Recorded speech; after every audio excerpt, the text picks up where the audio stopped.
ბოლნისში მოყვანილი კარტოფილი შესაძლოა აზერბაიჯანისა და რუსეთის ბაზარზე მოხვდეს. ბოლნისის მუნიციპალიტეტის სოფელ ნახიდურში ადგილობრივ მოსახლეობასთან შეხვედრაზე სოფლის მეურნეობის მინისტრის მოადგილემ კარტოფილის ექსპორტის შესაძლებლობებზე ისაუბრა. ფერმერებმა მინისტრს სარწყავი სისტემების მოწესრიგებას თხოვეს.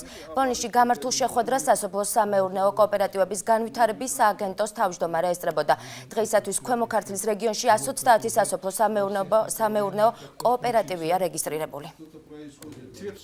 რამდენიმე წელია საკუთარ მეურნეობაში კარტოფილი მომყავს. ჩვენ რეგიონში მიწა საკმაოდ ნაყოფიერია, მაგრამ მის მორწყვას ვერ ვახერხებთ. რაც შემდეგ მოსავლის რაოდენობაზე და ხარისხზე უარყოფითად დაისახება. დღეს დაგვპირდნენ, რომ სარწყავი სისტემის მოწესრიგება მოხდება.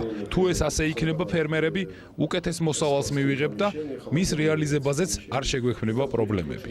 ძალიან მნიშვნელოვანი პროდუქტია ჩვენთვის საადრეო კარტოფილი, მოგესალმებით საექსპორტოდ ყოველ წელს გადის. წელს გვაქვს ჩვენ საშუალება, რომ რუსეთშიც, აზერბაიჯანშიც, სხვა ქვეყნებშიც გავიდეს ეს კარტოფილი. ჩვენ ადგილზე მოვისმინეთ ჩვენი ფერმერების გაჭირვებაც, პრობლემებით. აუცილებელი გზა არის კოოპერატივების შექმნა, რომელიც მიცემს სწორედ შესაძლებლობებს მეკარტოფილეობის სექტორში დასაქმებულებს, რომ ერთობლივი ძალებით მოახდინონ ნამდვილი კარტოფილის იგივე აღების შემდგომი ოპერაციების განხორციელება,